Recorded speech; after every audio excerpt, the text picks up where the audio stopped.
Yeah, I think, well, you give me a lot to think about, and I think maybe the first thing I'll do is then I'll look at this. I'll send you the bill later. Yeah, thank you. Therapy session. You take insurance? Blue Cross Blue Shield?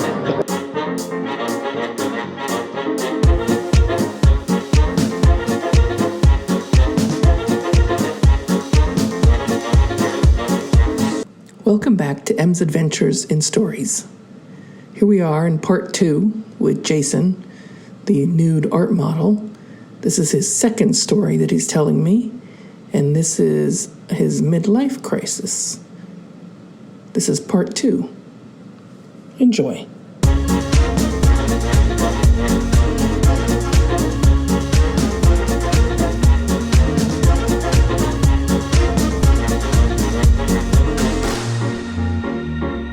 So yeah, it was really good. I highly recommend that book. Ooh. I do not get paid by Malcolm Gladwell, but it was that article, and then the article about why all airlines use English as their language.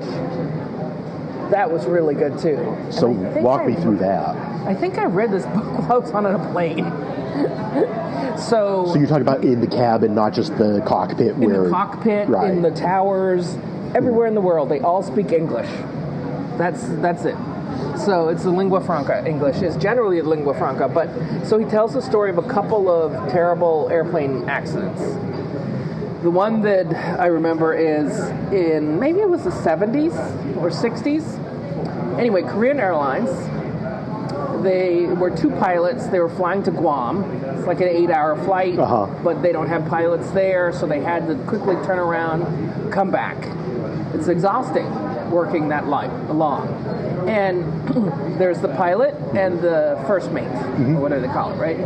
And the pilot is more senior, and then there's the first mate. And when they land in Guam, it's not, I mean, they do actually look out the window when they're landing, but there's a there's an illusion. There's a side of this mountain that's kind of an illusion.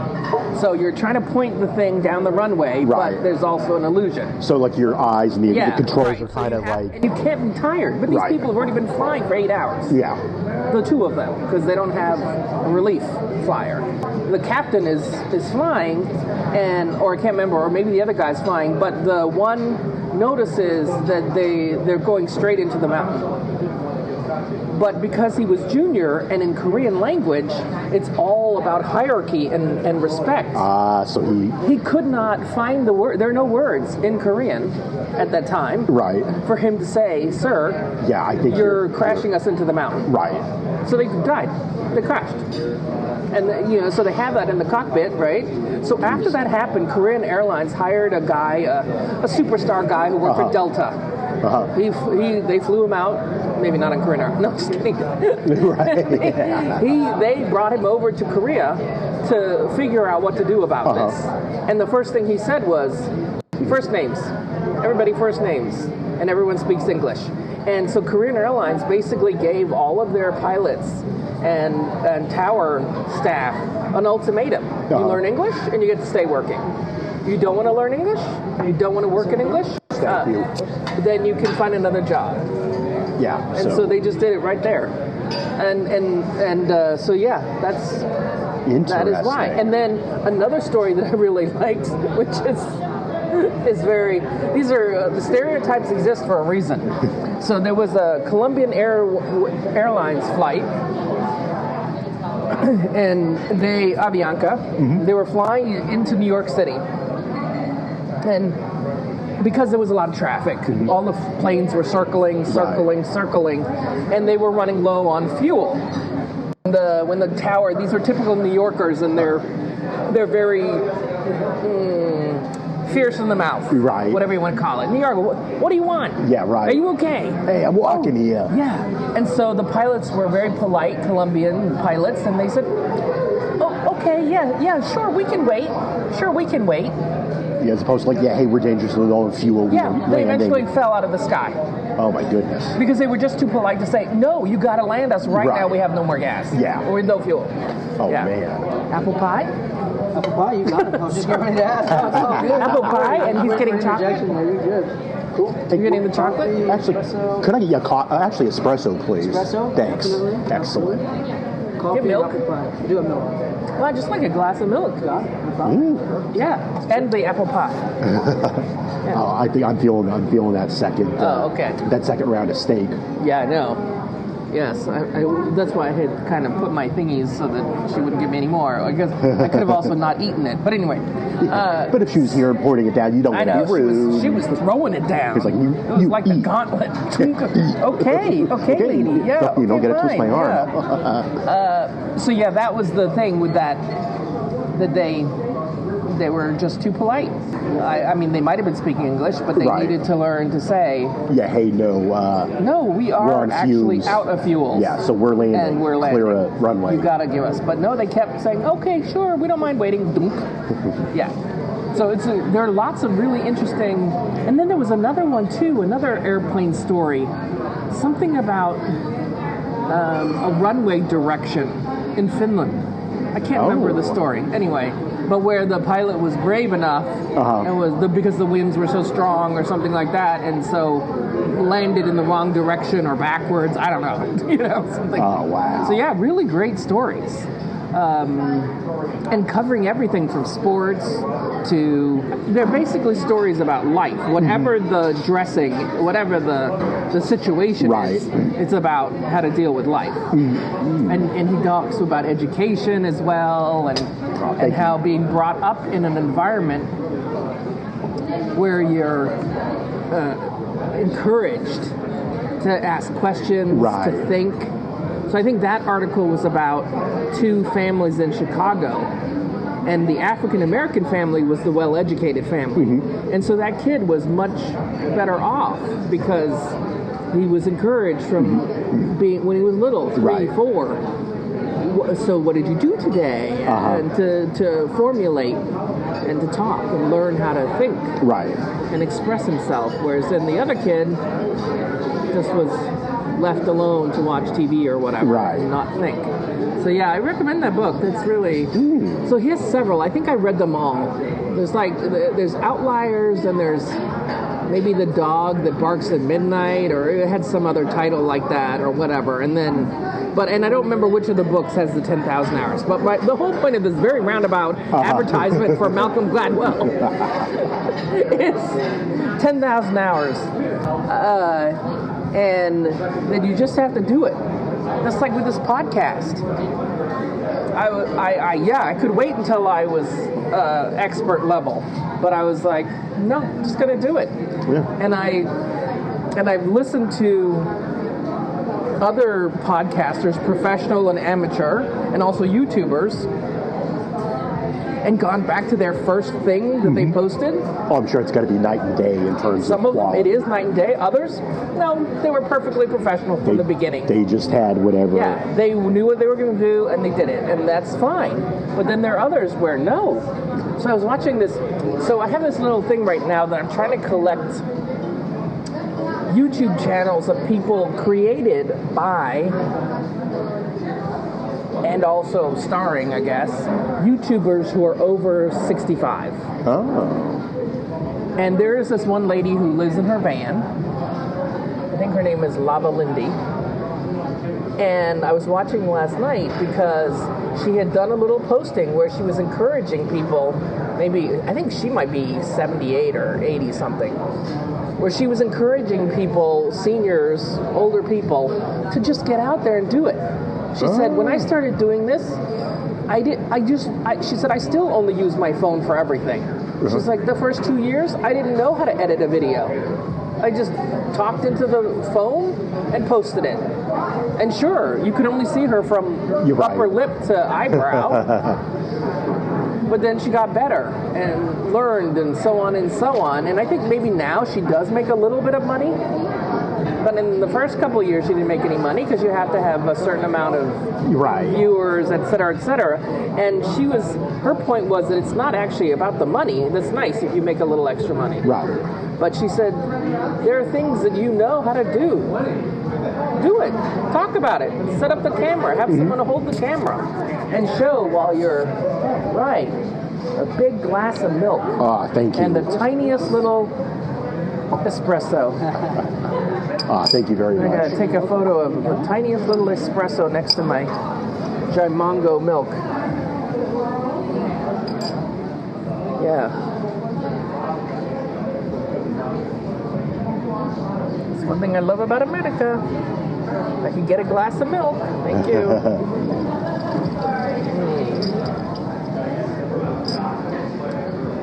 And it's even real milk. That other time we went somewhere, that was reconstituted powdered milk. Ooh, like carnation or something like that? I don't know what it was, but it had that taste of Right. I was once powder, and pretty recently. That stuff does last forever. Oh, yeah. But nowadays, they pasteurize the real milk to the point where it does last a long time. 3 weeks sometimes. Really? Yeah. Wow. Even at the farmer's market. So I buy this delicious milk at the farmer's market. It does not last more than about 3 days, a gallon. But it could last for 2 weeks. Really? Because they pasteurize it enough that it lasts that long. Yeah. I mean, can they even sell raw milk around here? Or is So it's that... not raw, it's pasteurized. Oh, no, I know that, but is that something you can even do in Virginia? I don't. No, I couldn't think it's imagine. illegal in the U.S., isn't it? I thought there were. Raw milk? I remember it was a big topic of Yelp conversation years ago. Oh, yeah. about Somebody, Yeah, I don't know. somebody asking where they could get it, which immediately got into a slap fight with all yeah. sorts of different people. I don't know. Whereas my thoughts like, oh, it tastes better. I'm like, yeah, the pasteurization exists for a reason. I've had unpasteurized milk. I've had raw milk. It was very tasty, but this pasteurized stuff from this farm, also incredibly tasty and pasteurized. Yeah, so there you go. So it's from Coulter Farms. If I'm going to advertise for people here, Coulter? Malcolm Coulter, Coulter. Okay. I think they might be Mennonites. They have their farm in Pennsylvania. And it was a local farmer's market around... It's in Alexandria. Okay, yeah, you were telling me about the oldest farmer's market in America. 1753. I got to start getting my butt over to one of those. They had a small one, but a nice one in the Mosaic district out in Merrifield. Oh yeah, of course. It's been ages since I've been there. Yeah. But I had a friend and then DuPont on Sundays. Yeah, the DuPont. That's been around for a while. Yeah. And I think Roslyn has one on Wednesdays, maybe. I think there's a little one. And I think there used to be one in Ballston. I don't know if all of these are open during the winter. Yeah, somebody. The one in Alexandria is open every Saturday all year round. Do they have like some indoor facilities, kind of like? So it's all outside.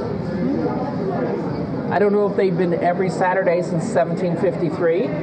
Maybe they stopped during the war. Yeah, I was going to say maybe. They stopped. Maybe they stopped during the Revolutionary War. I don't know. The Revolutionary War actually was sort of a civil war because we were rebelling against the crown. Anyway, that's a different subject. So back to the writing. Just gotta do it. And that was why I started Yelping.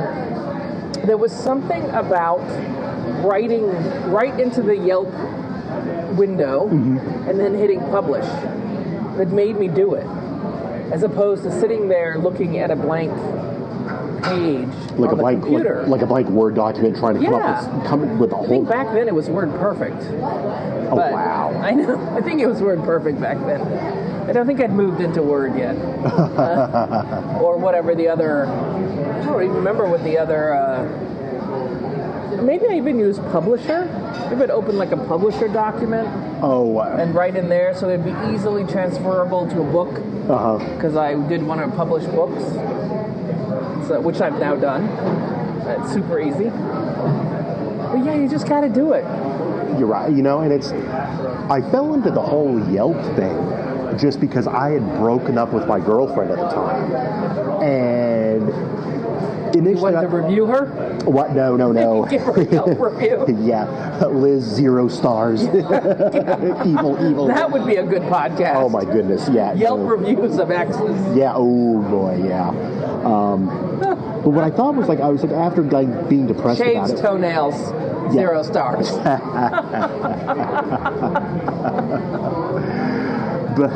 Cut one in my beard. Yeah. 0 stars. Yeah. Oh my God. But I remember after like a week or two of like sulking around, I thought, I got to get out. I got to get to a bar. I got to go to a nightclub. I gotta go to a something. bar. Yeah. Just don't be drinking. Oh no, not to drown my sorrows, just to get around other people again. A social activity. So I was looking like through, I was just like Googling different, things, and I noticed that Yelp came up more and more frequently as opposed to like other like. When you're like, where should I go to drink? Right. It's like it's a Yelp review, a right, like I put, TripAdvisor review. Nightclubs, DuPont Circle, or whatever. Yeah. And I noticed Yelp kept coming up, and like, okay, the real people, real reviews type thing. And I thought, you know what? That's a good advertisement for Yelp right there. Yeah. You even know who's the not slogan. underwriting this? Yeah, they're not supporting this at all.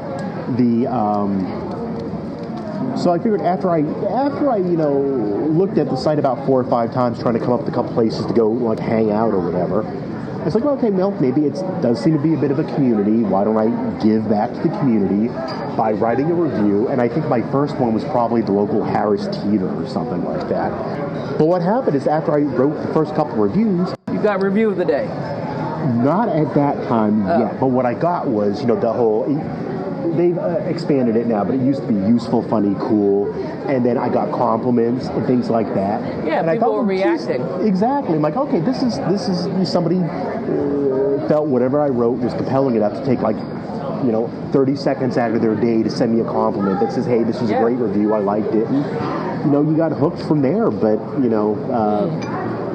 like anything else, I think it was like one of those. I think my newest Yelp review is at least a decade old. I think my last one was like 2012, I think. Yeah, I can't remember.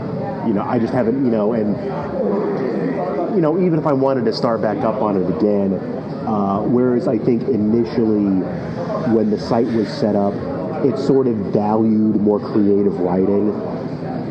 Nowadays, especially with the rise of smartphones, it promotes brevity, which I totally get. But also every place around here has been Yelped to death. It's like, what can I say that is new or useful or unique? But then there was the blog,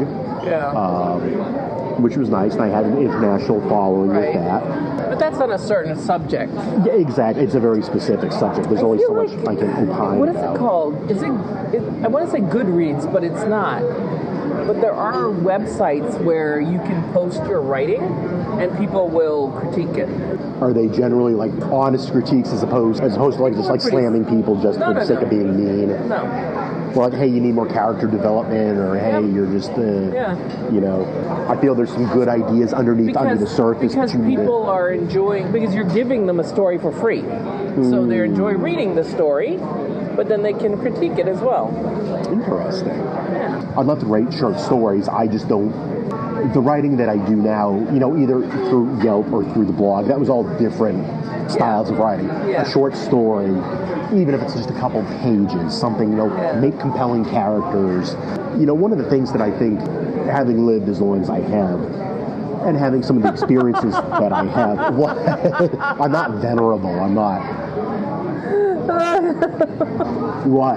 I'm sorry. Having lived as long as I have. Yes, at the ripe old age of 48. These 2 score and 2 score 8 years. I've learned many But what I think is, like they always say, good writers always, write from experience.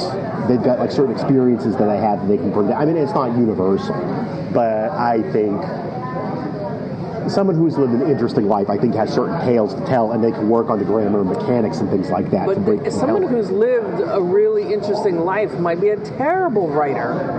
And they need somebody else to write about it. Well, and the thing is, I think for some, if they've got interesting stories, the writing can always be worked on to a point. I mean, there's some people who just... But then you also have somebody like Jane Austen, who lived an incredibly boring life. And her stories are wonderful.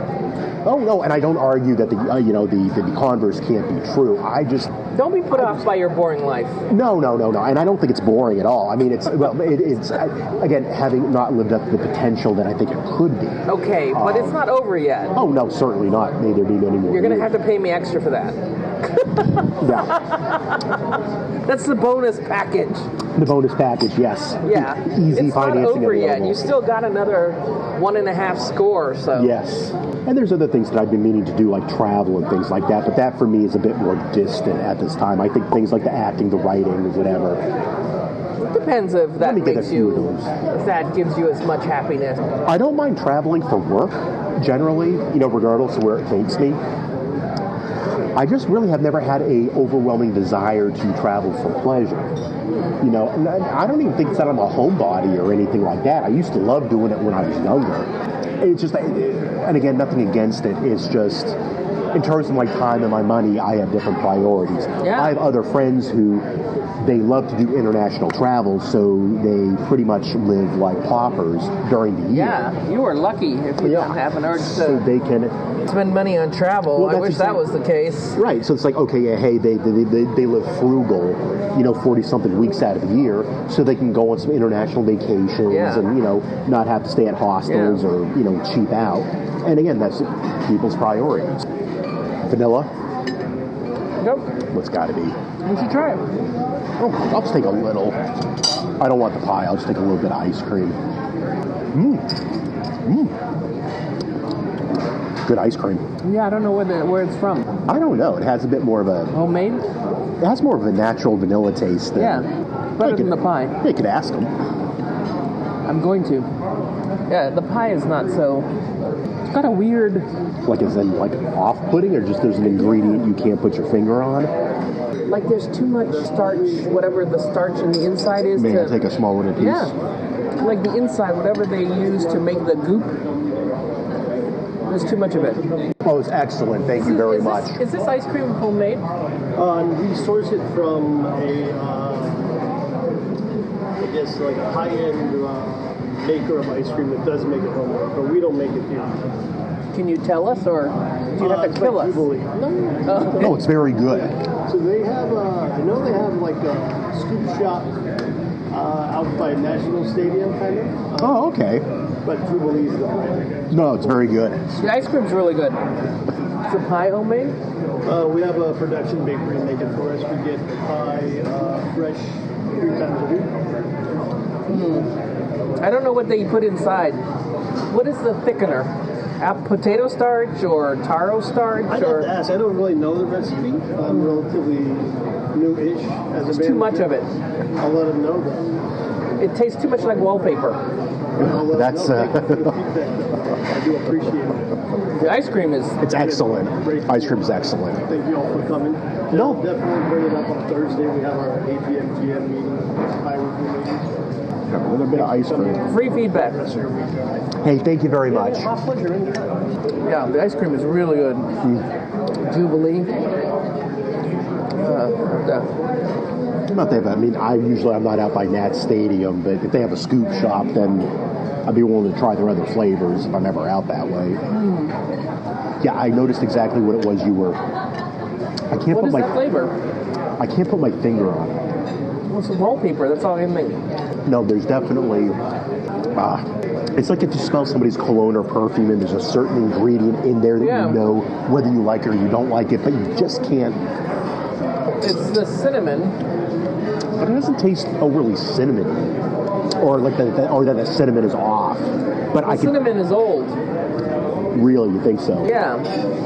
It's very hard to get fresh cinnamon. Then you should just not use it. Yeah. Well, I mean, especially There's because too much of it. well, I mean, if your your And you just reputation. let it taste like apples. Well, I mean, you figure your reputation is based off of the ingredients and what you put into it, so it's like you don't want to really be skimping on My thing substandard is, stuff. you might as well just let the apple pie taste like apples. You're right, as opposed to trying to. The crust is fine. I wish it was Was a there like little... a hint of nutmeg in there? A what? Nutmeg? Was there a hint of that? Yeah, maybe. That might not be fresh. And why not? Nutmeg is easy to do fresh. You know, you'll just sacrifice a little bit of your fingernails. Grating it. Ah! But this Jubilee ice cream is delicious. Oh, it's excellent. I am happy with the rise of the ice cream shops in this area, in America. the last couple of years with the homemade ice cream shops. Right. Like Van Leeuwen, Oh yeah, I've seen those. They actually Jenny's. had Jenny's. Jenny's is hit or miss for me. I've had some good ones. I've had some not so good. I remember. You Van know what? Leeuwen is really good. You know what I've seen? They have a giant. You know Dolceza, the Argentinian gelato place. Gelato? Yeah, and I think are they still in Georgetown? Oh yes. Okay, I've been. I have friends who are obsessed. They're like cult followers. Yeah, they have a couple different flavors in giant, including it begins with an S, Stracciatella. Stracciatella. Thank you, which is really good. Just lived in Italy. Stracciatella. Oh no, Stracciatella is actually the word for many things. Really? So in gelato, it basically means chocolate chip because it means streaks. Right. Stracciatella. But when you make mozzarella, they also make stracciatella. Instead of it being formed like cut off, mozzarella means a cut because they use their hand to cut the cheese. That's why. I had no idea. Mozza is to cut. So with your hand, the hot cheese, they're cutting it and pulling it. But then you can also make this form. Now in Italy, they make all these fancy things like mozzarella that has cream and little mozzarellas inside. Oh yeah, it's fancy. You can also make a form of really fresh cheese called stracciatella, which is basically if mozzarella just didn't form. You just let it creamy and streaky bits of stretchy, fun cheese. Oh, that's so good. Stracciatella is many things in Italian. Yeah, after living in Italy, I will be the worst snob about Italian things. Don't even get me started. I still can't eat pasta. Real, just because you've been spoiled by how good it was over there. Well, I'm eating American pizza again because I've missed pepperoni. Are there any places around here that do traditional Neapolitan style pizza, DOC? Pupatella. Oh, really? And they're opening a new one. So they opened, years ago, Pupatella was this little food truck. Yeah, over at... And they opened that one down there. Yeah, like in about a mile or so away, I think. Yeah, near Ballston, in that little strip mall. And that was where they were for a long time. But now they've opened another one over behind the Pentagon, over near near Columbia Pike, and one of these roads that crosses, that goes down the hill. Right. The 4 Mile Run. And there's a Pupatella. Interesting. And it's big. They've taken the building that was maybe a ranch-style restaurant.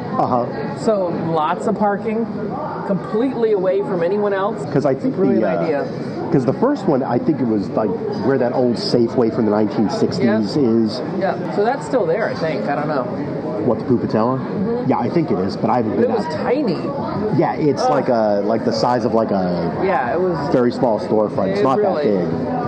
Because for a while they just had the food truck, and I think they just got so popular they were able to open up a restaurant. So I think they still do Neapolitan. That is the closest probably that you can get. I actually am not a huge fan of Neapolitan style pizza. So there are actually different kinds. So in Naples, in Italy, in Napoli, if you go down there, you can go to different places and they will serve you this, and guys that have articles written about them on the wall and there's all of that stuff. Very famous pizzaiolo. So a dude or a dudette who has trained for a couple of years in the ways of the pizza and have become a master pizza person. They're called a pizzaiolo. I guess a pizzaiola. I've had many pizzas down there, or at least I would say 5 or 6. One of the places that I went with some friends, this guy was super famous. We waited an hour and a half. It took less than 60 seconds in the oven for that pizza. Because it's super thin. Right. Not very many ingredients on top. It comes out, he dresses it a little bit more. Sprinkle some oil on it, throw some pieces of basil, and then out it comes to us. And everybody gets their own pizza. Because it's about the dough. And it's very thin. I don't like that. You like a more thicker style? Yeah. But then also in Naples, I had one of the best pizzas I've had. And that was random because I was like, I'm hungry. It's 2:30 in the afternoon, Right. or 3 in the afternoon. We got to eat. And so we went up the street, and I said, this is the first pizza place we see. That's Right. where we're going. Yeah. And so we went to this place that was owned by two dudes who were pizzaiolos. So we go in. The Italians do not do American-style pepperoni very much. Right. They do have a calabrese. There are different kinds of sausage from all over Italy. Now in Calabria, which is the toe of Italy, Okay. it's the only area of Italy that eats spicy food. And they have a sausage called the Nduja. So apostrophe Ndjua, I think, or something like that. So you can tell from the sound it's related to the andouille, Thank you. right? Nduja, andouille, right? You can tell they're related. Okay, I got you. Right? But they're not at all they don't taste the same. The Nduja is, I think, the only sausage I can think of that's served out of its casing. It's not sliced Okay. or cut. It's pasted out. Really? Yeah, it's just like a little paste. It's more like pate. It's so good. So delicious. It's spicy, fragrant with spice, fragrant with Calabrese chilies, Calabrian chilies.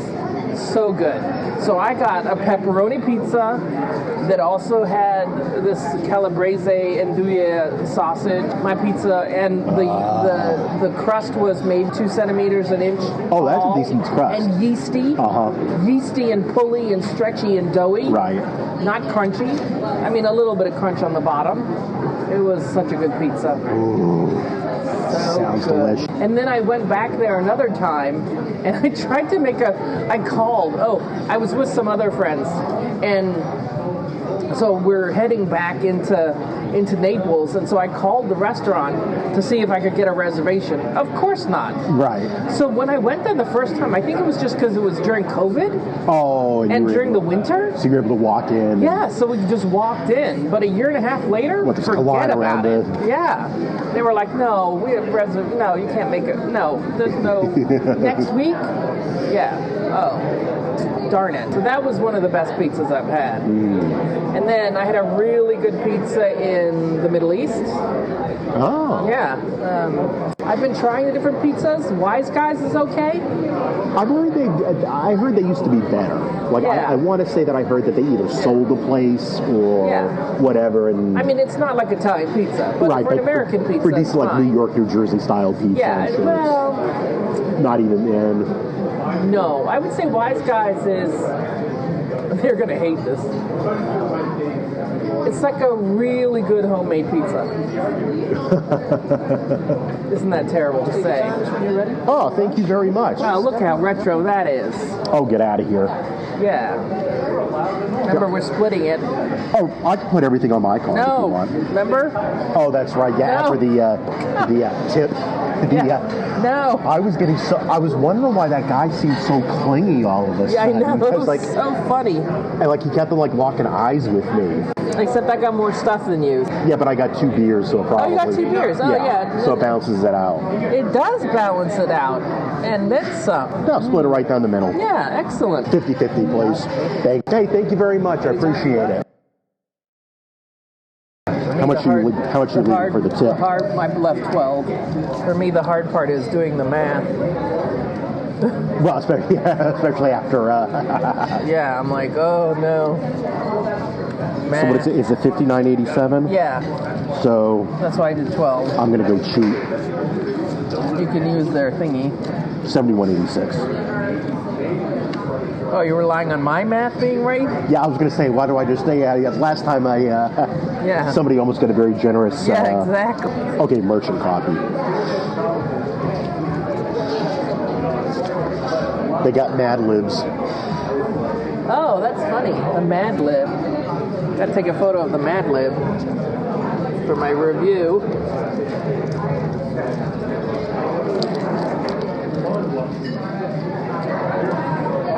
I used to do these. Yeah, me too. Oh, Of they're course, not like- even free postage. Of course, I used to go ahead and cheat and Oh, really?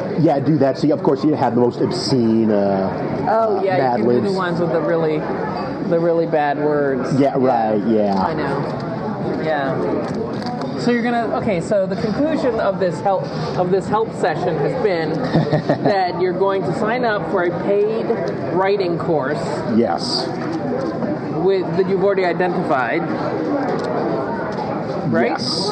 Yep, I just got to get it's in one of my Safari tabs. I just got to go out and... Right. And then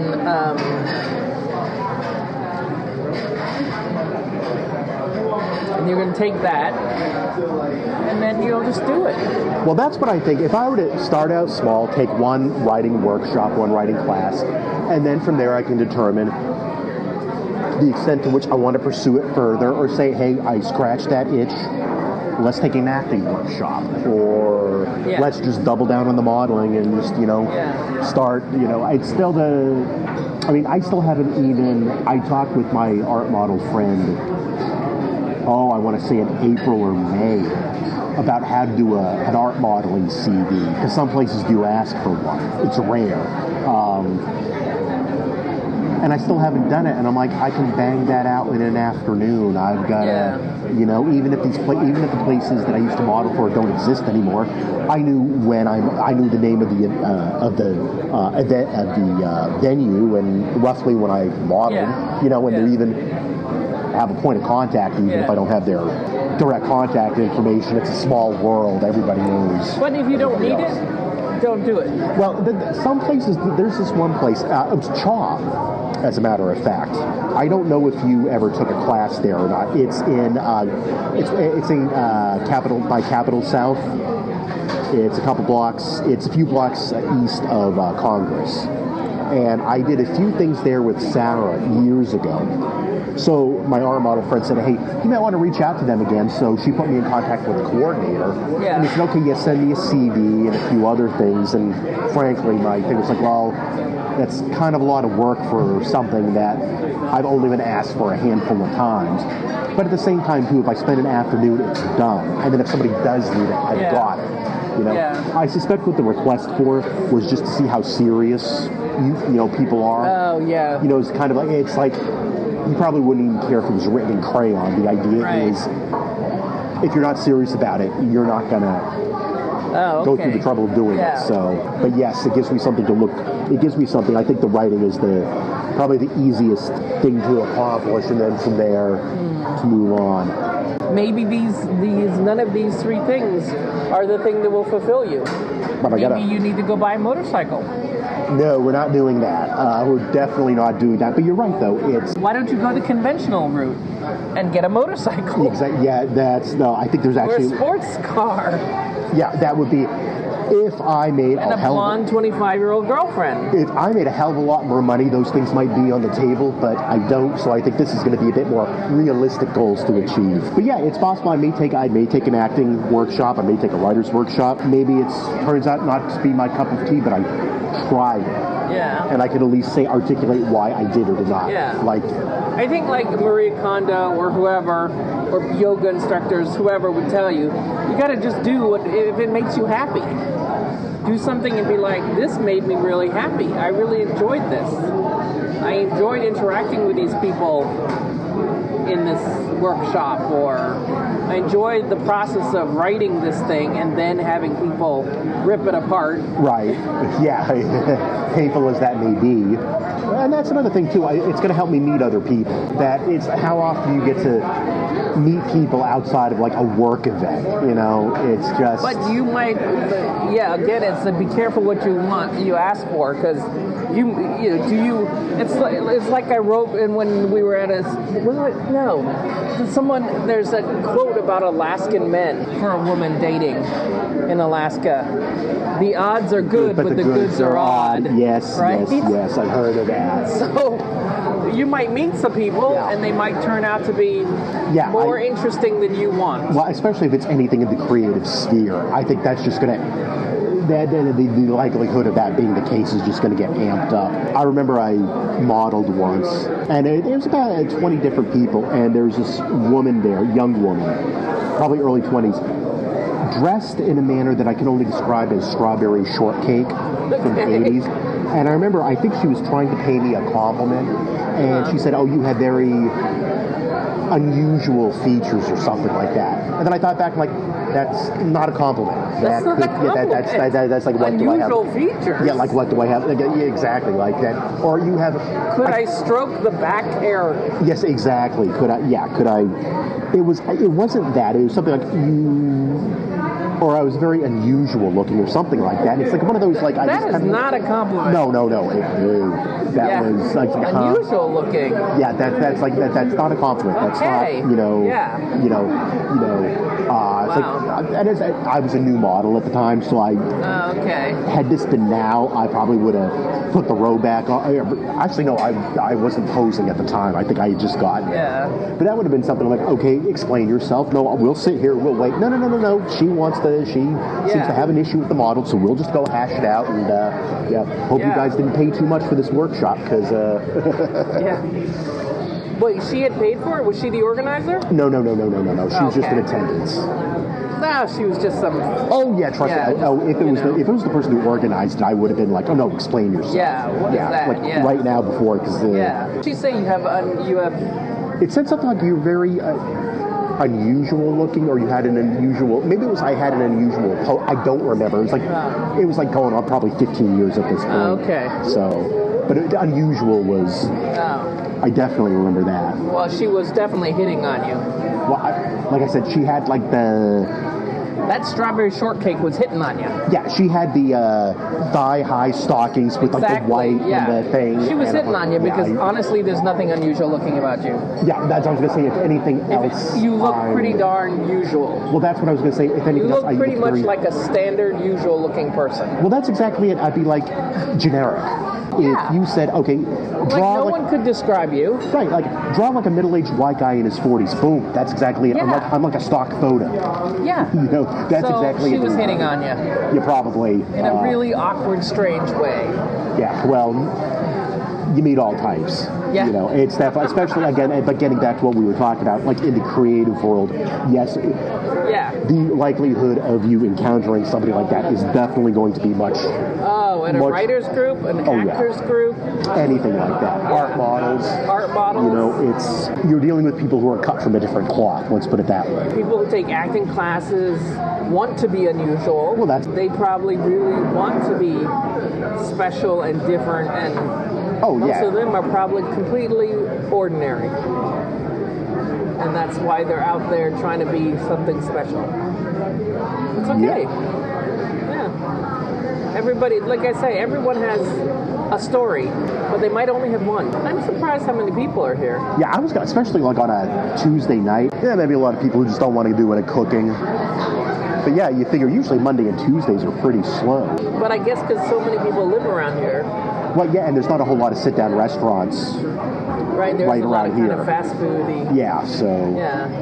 I mean, I enjoyed it. And people like steak. Yeah, exactly. Steak's always a crowd pleaser. And Americans love all you can eat. Yeah, so... Thinking of all the things I would get, like a bloomin' onion and filet mignon with the béarnaise sauce. Nope. We got one thing and we do it one way. Yeah. Portobello mushroom, not worth it.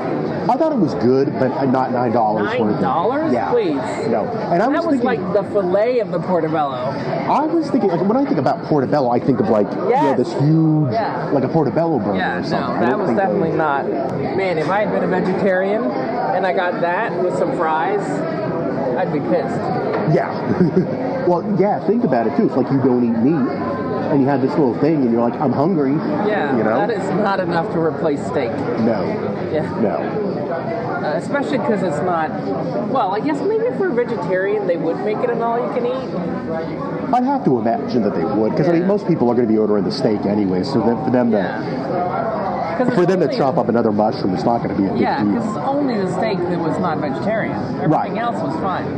Not vegan, but, Yeah, everything else you'd be fine. No, I liked it. Yeah. You could live on gravy and chips.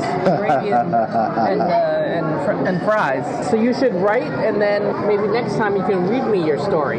Yeah, there we go. Yeah. Yeah, And definitely. I can shred it. Yeah, there And I you can go. shred it to pieces. Yeah, I can critique it. What were you thinking? Yeah. Why would this person say that? They wouldn't say that. Yes. No, I don't have any of that anymore because you have to have a certain mindset. Although I do enjoy editing things. Right. But that I like sitting there and editing the piece and thinking about it. But because I don't write short stories anymore, I don't read short stories anymore, I don't have that expertise. To like kind of pick apart, like, hey, Yeah. you need more character development. Hey, it's a lot of fluff, a lot of unnecessary details. Yeah. You, you spent 2 paragraphs describing this guy's steak, and I don't even know what he looks like. Yeah, that kind of thing. Although you don't have to know what people look like, as long as you know what their steak looks like, Exactly. because that'll tell you all. Yeah. Exactly. So, I was saying in America, restaurants open all day, and I can be home by 7:30. Well, I enjoyed this. That has been it for now.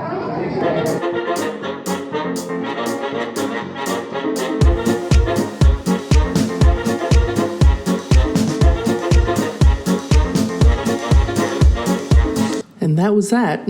Part 2 of Jason's midlife crisis. I hope you enjoyed our meanderings as we ate steak. It turned out it was not an all-you-can-eat place. It turned out it was a 2 portions place. Anyway, it was still fine. And the ice cream from Jubilee was really good. Thanks for listening. Until next time. Ciao for now.